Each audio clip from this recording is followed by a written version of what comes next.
Okay, let's unpack this deep dive. We've got sources outlining what seems like, well, a pretty simple road trip. Right. A father, Jerry, and his 9-year-old son, Jason. Yeah, driving from McDonald, Kansas, way out to Wichita, flat drive, Yeah. headed to Frontierland, this Wild West theme park. 5.5 hours. Exactly. But the sources, they make it really clear this isn't just about cheap motels and roller coasters. It morphs into something else entirely. Oh, yeah. It gets deep. We're talking historical land conflict, personal tragedy for the father, and then this pretty unbelievable, miraculous recovery. It's the contrast that really jumps out, doesn't it? Totally. You start with this surface level commercial fantasy. Right. The Wild West theme, actors in costumes, probably a $15 balloon Jason loses immediately. Yeah, the lost locomotive balloon is mentioned. Right. And from that, you plunge into this confrontation with the actual, sometimes pretty painful history of the land itself. So our mission here, I guess, is figuring out how this slightly rundown amusement park trip becomes this second chance. That's the core question. How does this place facilitate that? And that contrast hits you right away. Jerry, he's just lost his wife, Helen. He's grieving. Understandably preoccupied. Yeah, and the sources mention him calculating costs, like down to the dollar per minute for Jason's fun. He's trying to justify it all. $4,440 a day, potentially. That's what he's thinking.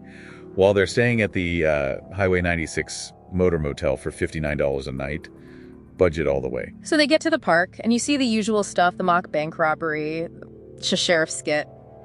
Pure park shtick, as the source calls it. But Jason, the kid, he sees through it, or maybe senses something else. He's drawn to this unmarked building, says it seems more authentic. Interesting. And that's the thread. That's where the real story starts to surface.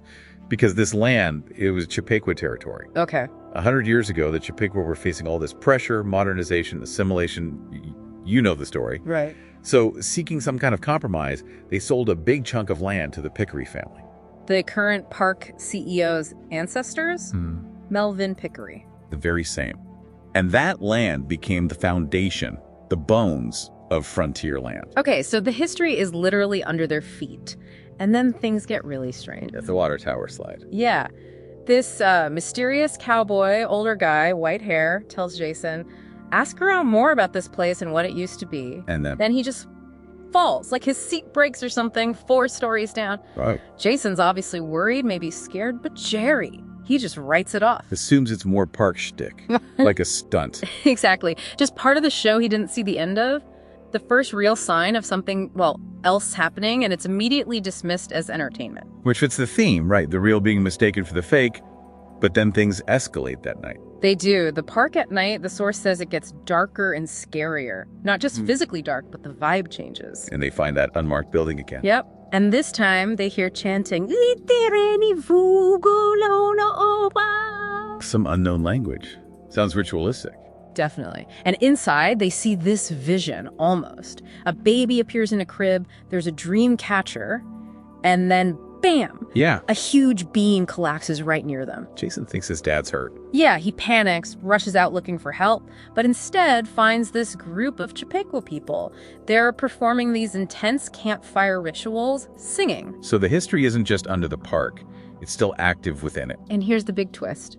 The elder, the guy from the slide. The one who fell. Yeah, only now he looks young, vibrant. He takes Jason on this journey, shows him the land as it was, the river, calls it Little Arkansas. The sort of vision quest. And the Chippewa, they give Jason a name, Hobnilla, but then he doesn't wake up by the campfire. Where does he wake up? In the back of his dad's F-150, on a stretcher. Get out. So the whole experience. It wasn't just a dream in the woods. Jerry tells him the truth. Jason was the one who fell. From the water tower slide. The unmanned one. Yes. Park negligence. He'd been in a coma. The source says no vital signs. Oh my God. So the fall Jason witnessed? It was a premonition. Or maybe the elder intervened.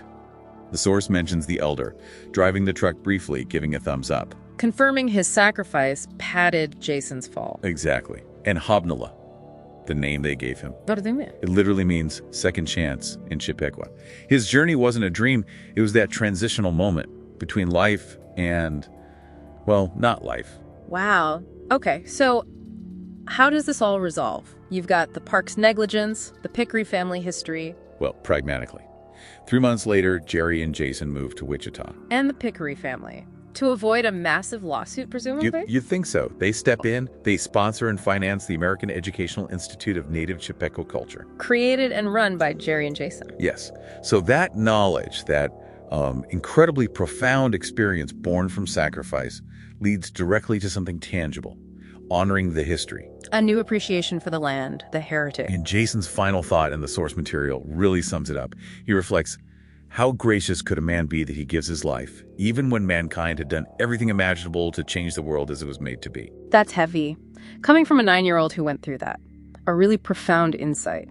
Born from a roadside amusement park. Where fantasy collided hard with reality. Makes you think, doesn't it? Next time you're somewhere like that, a theme park, any developed space, really, maybe pause and consider, what history got paved over to build this attraction? What's underneath the fantasy?